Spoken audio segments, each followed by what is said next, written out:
جیتا اس لیے کھانے کے لیے نہیں جیتا. زندگی آمد برائے بندگی، زندگی بے بندگی شرمندگی. زندگی کھانے پینے کے لیے نہیں ہے، ہم پیٹ کے لیے نہیں جیتے، ہم رب کے لیے جیتے ہیں. تو قرآن اگر ہماری زندگی میں اتر جائے اور روزانہ کے میں نے عرض کیا 2 صفحے بھی ہماری زندگی میں شامل ہو جائیں تو قرآن ہماری زندگی کے رخ بدل دے گا. یہ کتاب زندہ ہے، یہ بندوں کو اٹھا دیتی ہے اور خدا کی قربت کی ضامن ہے یہ کتاب. تو خوش نصیب ہیں وہ لوگ جو اس کتاب کے ساتھ جڑے ہوئے ہیں. فرمایا کہ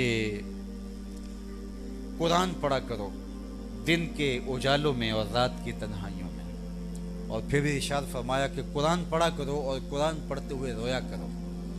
اور پھر فرمایا فَإِن لَمْ تَبْكُوا فَتَبَاكُوا، اور اگر رونا نہ آئے تو رونے کی کوشش کیا کرو، رونے والا منہ بنا لیا کرو. حضرت داتا گنج بخش علی حجویری علیہ رحمہ کشف المعجوب میں لکھتے ہیں کہ ایک مرید نے ان سے پوچھا حضرت اگر رونے کی کوشش کریں پھر بھی رونا نہ آئے، فرمایا پھر مقدر پہ رویا کرو. اتنے سنگ دل ہو گئے ہو کہ تمہاری آنکھیں آنسوں کا خراج نہیں دیتے. لا خیر فی عین لا تبکی من خشیت اللہ. امام ابو نعیم لکھتے ہیں اس آنکھ میں بھلائی ہی کوئی نہیں جو اللہ کے خوف سے روتی نہیں ہے. جس کو رونا نصیب نہیں ہے فَلْيَضْحَكُوا قَلِيلًا وَلْيَبْكُوا كَثِيرًا، تمہارا رب کہتا ہے تھوڑا ہنسا کرو زیادہ رویا کرو. یہ قرآن میں رب نے کہا ہے. اور ہماری مجالس آج کہکہوں سے بھر گئی. آج ہماری زندگی لطیفوں کی نظر ہوگی تو خود لطیفہ بن کے رہ گئے. آج آنکھیں کھلی ہیں آج نہیں پتہ چلے گا، آنکھیں بند ہوگی تو پھر پتہ چلے گا کس مغالطے میں رہی. آج موقع ہے، آج ساوی نے کھلے راوی نے انج ٹوک انوکھے ٹوک دے نہیں، ٹر پویں تے پینڈے مک جاندے کار بیٹھے ہیں فاصلے مک دے نہیں. تو کہا کہ زیادہ رونے کا مزاج پیدا کرو، بالخصوص سحری کا اٹھنا اگر نصیب ہو جائے تو سحری کے وقت تنہائی میں بہے ہوئے آنسوں کے میرے رب نے لاج رکھنے کا وعدہ کیا ہے. صحیح حدیث ہے صحیح بخاری میں وَرَجُلٌ ذَكَرَ اللَّهَ خَالِيًا فَفَاضَتْ عَيْنَاهُ، وہ شخص جس نے تنہائی میں بیٹھ کے اللہ کا ذکر کیا اور ذکر الہی کی کیفیت سے اس کی آنکھوں سے آنسو ڈھلکنے لگے. میرے اور آپ کے آقا و مولا نے فرمایا قیامت کے دن جب سورج 1.25 میل پہ ہوگا، رخ سیدھا ہوگا، کڑکتی دھوپ ہوگی، لوگ پسینے میں شرابور ہوں گے، کوئی سایہ نہیں ہوگا، اللہ اس شخص کو اپنے عرش کا ٹھنڈا سایہ عطا فرمائے جو یاد الہی کے اندر آنسو بہاتا ہے. رومی علیہ رحمہ نے کہا کہ جہاں پانی گرتا ہے وہاں سبزہ اگتا ہے، جہاں آنسو گرتے ہیں رحمت اترتی ہے. تو اپنی زندگی کو سنجیدگی کے ساتھ گزارنے کا مزاج پیدا کرو. ہر وقت کہے ہر وقت لطیفے، ایک دوسرے کا مذاق اڑانا، تذلیل کرنا، دوسروں کی تنقیص کی ٹو میں رہنا. اور ہر وقت میں نے تو دیکھا لوگوں کے گھروں کی باتیں لوگ مجالس میں کر رہے ہوتے ہیں. ہم اتنے گر گئے ہوئے، ہمارا مزاج لوگوں کی بہنوں بیٹی اور بہوؤں کی باتیں بیٹھکوں اور چوپالوں میں جب ہونا شروع ہو جائیں تو پھر کیا ہم انسان رہ جائیں گے؟ کیا ہم جو ہے مسلمان ہونا تو بہت دور کی بات ہے، وہ تو اونچی ڈگری ہے. اچھا انسان بھی کیا وہ ہو سکتا ہے کہ جو وہ اتنی گراوٹ کا شکار ہو جائے کہ اس کی مجلس میں ایسی بدبو غیبت کی پھیلتی رہے کہ ہر وقت لوگوں کی بہنوں بیٹیوں کے تبصرے وہاں ہوتے رہیں، لوگوں کی آراز اور عزتوں سے کھیلنا اس کا محبوب مشغلہ بن جائے تاکہ لوگوں کو ذلیل کیا جائے. مسلمان کی تعریف تو یہ کی گئی المسلم من سلم المسلمون من لسانہ و یدہ. مسلمان کون ہے؟ جو تہجدیں بہت پڑھتا ہے. مسلمان کون ہے؟ کہا مسلمان وہ ہے جس کی زبان سے اور اس کے ہاتھ سے، اس کے رویے سے، اس کے طرز زندگی سے دوسرا مسلمان محفوظ رہتا ہے. ہم جو کہتے ہیں السلام علیکم، یہ تحیت المسلم ہے نا، السلام علیکم. تو اس کا کیا مطلب ہے؟ السلام علیکم کا مطلب ہے تجھے سلامتی ہو.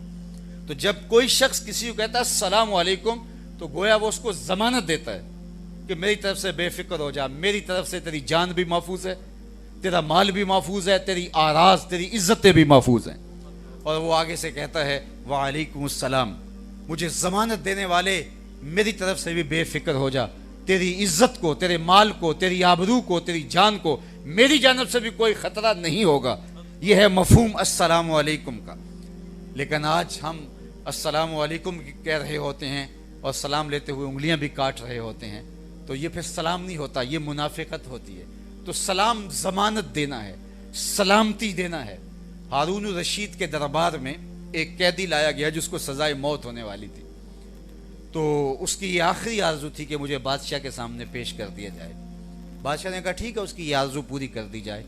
دنیا کے قوانین میں ہے کہ مرنے والے کی آخری آرزو پوری کی جاتی ہے۔ تو وہ دربار میں داخل ہوا اور کہا السلام علیکم۔ ہارون الرشید نے کہا وعلیکم السلام۔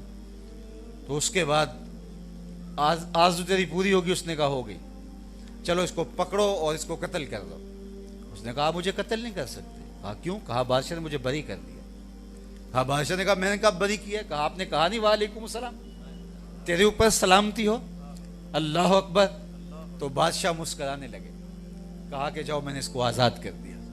تو جب کسی کو آپ کہتے ہیں السلام علیکم تو اس کو ضمانت دے رہے ہوتے ہیں، ضمانت دے رہے ہوتے ہیں۔ چلو میں تمہیں آپ پیار کی کہانی سناؤں۔ حضور کا طریق یہ تھا کہ جب کسی کے دروازے پر جاتے تو دستک دیتے 3 مرتبہ اور ساتھ کہتے السلام علیکم۔ 3 مرتبہ تک حضور یہ فرماتے، اور اگر جواب اندر سے نہیں آیا تو حضور تشریف لے جاتے۔ ناراض نہیں ہوتے کہ میں تیرے دروازے پر آیا اور میں نے 3 مرتبہ آواز دی اور تو نے کوئی جواب نہیں دیا۔ میرا خیال یہ موبائل کا ادب بھی اس سے سمجھنا چاہیے کہ کسی کو کال کریں تو 3 مرتبہ بیل چلی جائے، اگر وہ نہیں اٹھائے ہو سکتا ہے سویا ہو، مصروف ہو، کسی میٹنگ میں ہو، لیکن ہم تو بچے کی ڈیوٹی لگا دیتے ہیں جب تک تیرے ہوش سلامت ہے تو کال کرتا رہے۔ اور یہ عجیب کہانی ہے، تو دروازے پر بھی دھرنا دے کے نہیں بیٹھ جانا چاہیے۔ 3 مرتبہ السلام علیکم، اور اگر جواب نہیں آیا تو کوئی بات نہیں، اس پر غصے والی بات بھی نہیں ہے۔ حضور ایک صحابی کے دروازے پر گئے اور کہا السلام علیکم، اور دروازے کو دستک دی۔ اس نے دروازے کے سوراخوں سے دیکھا تو اسے سمجھ آ گئی یہ تو حضور ہیں۔ اس نے وعلیکم السلام تو کہا لیکن ہولے سے۔ حضور نے پھر کہا السلام علیکم اور دستک دی۔ اس نے پھر دل ہی دل میں کہا وعلیکم السلام اور دروازہ نہیں کھولا۔ حضور نے پھر کہا السلام علیکم اور دستک دی۔ اس نے پھر کہا وعلیکم السلام، لیکن دل ہی دل میں کہا۔ اب 3 مرتبہ ہو چکا تھا، حضور پلٹنے لگے تو جلدی جلدی دروازہ کھولا۔ میرے ماں باپ آپ پہ قربان، میرے بخت جاگے کہ آپ آئے، یہ تو قسمت سنور گئی کہ آپ تشریف لائے۔ حضور آئیے۔ فرمایا میں نے تو 3 مرتبہ سلام کیا، 3 مرتبہ میں نے دستک دی، لیکن جواب نہیں آیا، میں تو واپس جا رہا تھا۔ عرض کی حضور میں نے تینوں بات سنا اور میں نے جواب بھی دیا، لیکن ہولے ہولے بولتا رہا۔ میری آرزو یہ تھی کہ حضور بار بار مجھے سلامتی کی دعا دیتے رہیں، تیرے اوپر سلامتی ہو، تیرے اوپر سلامتی ہو، تیرے اوپر سلامتی ہو۔ میری آرزو یہ تھی کہ بار بار یہ دعائیں ان میٹھے ہونٹوں سے ملتی رہیں، اور اگر حضور کہیں تیرے اوپر سلامتی ہو تو آتش دوزخ جلا سکتی ہے۔ تو یہ سلامتی ہم اپنے بھائیوں کو دیتے ہیں۔ المسلم من سلم المسلمون من لسانہ و یدہ۔ تو کیسے ہم کسی کی بیٹی کی بات کر سکتے ہیں جب اس کو السلام علیکم کہہ چکے ہیں؟ ہم کیسے کسی کا مال لوٹ سکتے ہیں جب اس کو السلام علیکم کہہ چکے ہیں؟ جب ہم کسی کی تنقیص اور تذلیل کیسے کر سکتے ہیں جب اس کو ضمانت دے چکے ہیں السلام علیکم؟ تو کیسے ہم اس کو ذلیل کر سکتے ہیں؟ لیکن ہم ان لفظوں کے مفہوم سے ناآشنا ہو کے رہ گئے۔ لا یبق من الاسلام الا اسمہ ولا یبق من القرآن الا رسمہ مساجدہم عامرۃ وہی خراب من الہدی۔ میرے حضور نے فرمایا ایک وقت آئے گا اسلام صرف نام کا رہ جائے گا، قرآن کے صرف لفظ رہ جائیں گے۔ مساجدہم عامرۃ وہی خراب من الہدی، مسجدیں زیب و زینت کے لحاظ سے تو آباد ہوں گی لیکن ہدایت کے نور سے خالی ہو جائیں گے۔ یصبح الرجل مومنا و یمسی کافرا، فرمایا وہ وقت پھر ایسا ہوگا صبح کو بندہ مومن ہوگا، شام کو کافر ہوگا۔ پل پل زندگیاں بدلے گی، چائے کی پیالی پہ دین بکیں گے، آرزوئیں تمنائیں دنیا بن کے رہ جائیں گی۔ آئیے آج بھی میرے پاس اور آپ کے پاس وقت ہے، پتہ نہیں موت کب ہمیں دبوچ لے۔ جب موت آتی ہے تو ایک لمحہ بھی نہیں لگتا۔ ہم کہتے ہیں ابھی تو فون پہ میری بات ہوئی، ابھی تو میں نے سبزی والی دکان پہ کھڑے دیکھا، لیکن جب موت آتی ہے تو صاحب ایک گھڑی، ایک ساعت اور ایک لمحے کا بھی تقدم و تاخر نہیں ہوتا۔ تو آج میرے لیے اور آپ کے لیے وقت ہے، فرصت کے ان لمحات کو غنیمت جانیے گا۔ ایک تو کبھی بھی 5 گانا نماز کو ترک نہ کیجیے گا، اور اپنی نظر کو ہمیشہ پاک رکھیے گا۔ جس شخص کی نگاہ پاک نہیں رہتی اس کو عبادات میں سرور نہیں مل سکتا۔ آج بہت لوگ شکایت کرتے ہیں کہ ہماری نمازیں بے لذت ہو گئی ہیں۔ نماز کا ایک ٹیسٹ ہے، لذت ہے، روزے کا اپنا الگ مزہ ہے، زکوٰۃ کا ایک الگ مزہ ہے، نفل کا ایک الگ مزہ ہے۔ دیکھیے آپ گوشت کھاتے ہیں تو اس کا ذائقہ الگ ہے، سبزی لیتے ہیں تو اس کا ذائقہ الگ ہے، آم کا ذائقہ الگ ہے، امرود کا الگ ہے، کیلے کا الگ ہے، سیب کا الگ ہے۔ تو یار جب کیلے اور سیب کا ذائقہ موجود ہے تو تہجد اور فجر کا ذائقہ نہیں ہے؟ تو ہر نماز کا ذائقہ ہے، فجر کا اپنا ذائقہ ہے، ظہر کا اپنا ذائقہ ہے، اس کو حظ کہتے ہیں، اس کو لطف کہتے ہیں، اس کو لطافت کہتے ہیں، اس کا ایک سرور ہے۔ پھر نماز گھر میں پڑھے تو اس کا لطف اور ہے، مسجد میں پڑھے تو لطف اور ہے، کسی باعمل کامل شخص کے پیچھے پڑھیں تو لطف اور ہے، اور اگر گھر میں پڑھیں تو مزہ اور ہے، اور اگر سجدے کے لیے حرم کا صحن مل جائے تو پھر لطف اور ہے، اور اگر ریاض الجنہ کی زمین مل جائے تو لطف اور ہے، کیفیت اور ہے۔ روزے کا بھی مزہ اور ہے، نفل روزہ رکھیں تو اس کا ایک اپنا ٹیسٹ ہے، فرض رکھیں تو اس کا اپنا مزہ ہے، اور روزے کھولنے کا ایک سرور ہے، روزہ رکھنے کا ایک سرور ہے، گھر میں سحری کریں تو اس کا سرور اور ہے، مسجد میں افطاری کریں تو اس کا سرور اور ہے، اور کامل مرشد کی صحبت میں بیٹھ کے اس کے ہاتھوں سے دی ہوئی کھجوریں لیں تو اس کا ٹیسٹ الگ ہے، اور روضہ رسول سامنے ہو اور کھجور پکی بھی مدینے کے باغ کی ہو اور مدینے میں بیٹھ کے افطار کر رہے ہوں تو اس کا ذائقہ اور ہے۔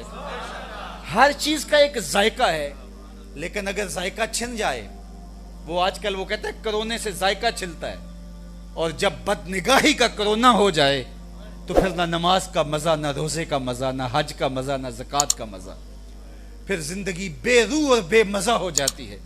اگر میں اور آپ چاہیں کہ ہماری زندگی لطف اور لطافت کے نور سے مالا مال ہو، اس کی حلاوت نصیب ہو، تو پھر اپنی نگاہوں پاک رکھیے گا۔ آج کے زمانے میں اتنا آسان تو نہیں ہے، لیکن ہر صورت میں نگاہوں کو پاک رکھیے گا۔